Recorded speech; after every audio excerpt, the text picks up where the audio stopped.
Hi, this is Sherry Methling with Ancient Healings Around the World. I'm here at the Daisy Center in Glastonbury, England. So it's a center where people come to heal, to learn. They have different rooms for people to stay in. They do workshops here. Daisy is the host. She's a teacher. She is a healer. She works with basically a lot of angelic forces, as well as Master Merlin. So this is her space. This is her home, her sanctuary. There's about 7 rooms within this retreat center, bedrooms. It's like a bed and breakfast. And all the different rooms are different angels. Uriel, Raphael, Archangel Michael, as well as Master Merlin himself, the Virgin Mary. So that's the space that I'm in right now. This is probably one of the meditations rooms. She's not here with me now because she's out about and teaching for about 2 weeks. Teaching, healing. Here they hold different retreats. Different people come in to do workshops, teachings, and healings. Not just Daisy, but she does a lot of it. So the video isn't on the retreat center. Moving forward, this video is on things don't become clear until we get closer. This is true. Now, this idea, this vision, this inspiration came through to me when I was at the Thermae Bath Spa in Bath, England. You see, I was walking into a steam room, and it was very steamy, foggy. You couldn't even see anything, which was a good thing, because the steam was working. Now, within that steam room, as I walked closer and closer, I couldn't see the goddess of Minerva, the head that was in the steam room.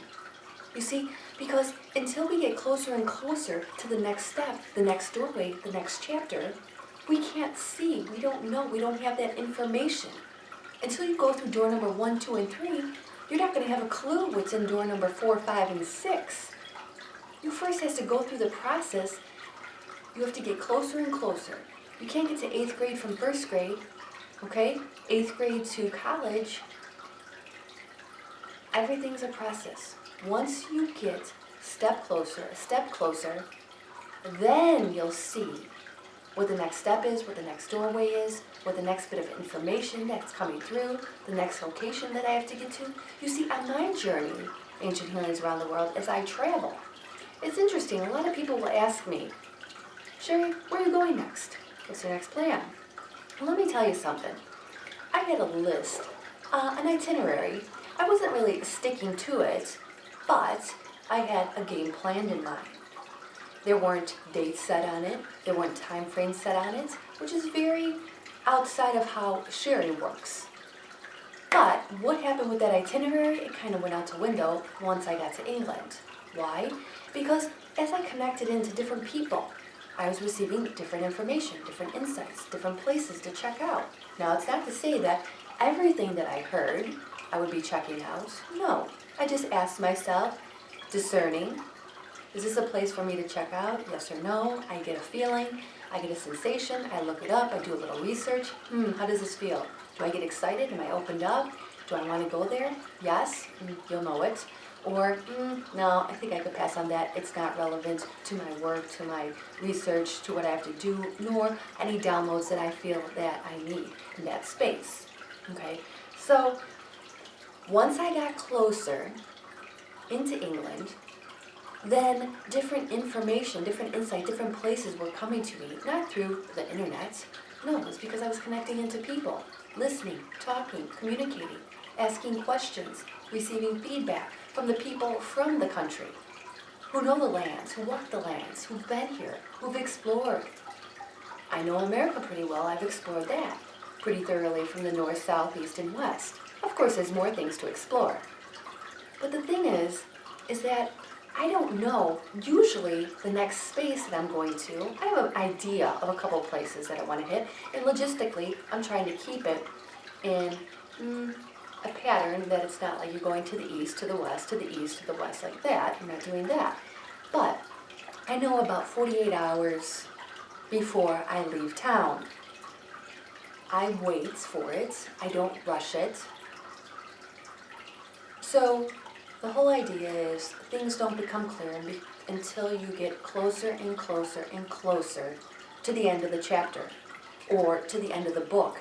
And then the epiphany will happen. Oh, wow, now I can see Minerva because I just walked through the room and I had to be right here, okay, face to face. Now I could see the next space. Because why?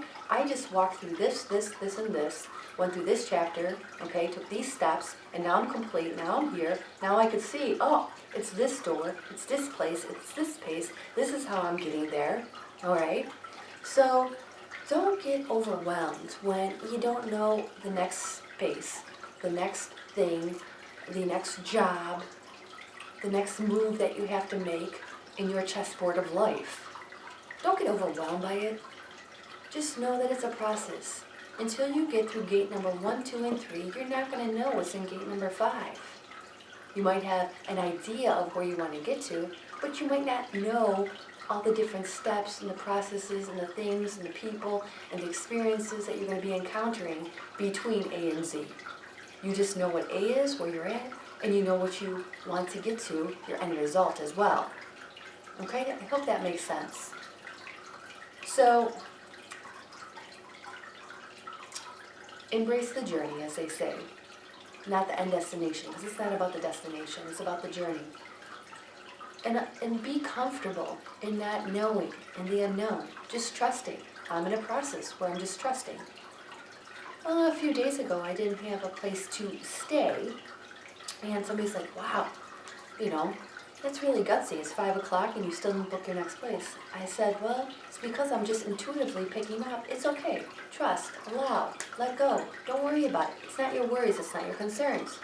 And sure enough, I was able to stay in a sanctuary for that night. And they put me in the prayer room. And I was housed basically for free that night because I didn't have a room in the house, and I knew that. But I knew intuitively I was supposed to stay there probably one more night, even if they didn't have a room in the sanctuary, because that's what I was picking up. And I knew to trust that it was all going to be taken care of. And I don't have to worry about it. So, here at the Daisy Center in Glastonbury, England, a beautiful space all around me.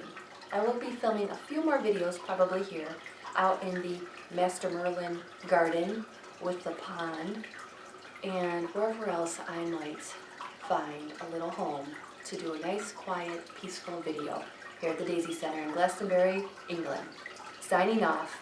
Things don't become clear until you get closer. So, hopefully I become more clear as I get closer to you. That's Sherry Methling with Ancient Healings around the world. Peace. Closer and closer.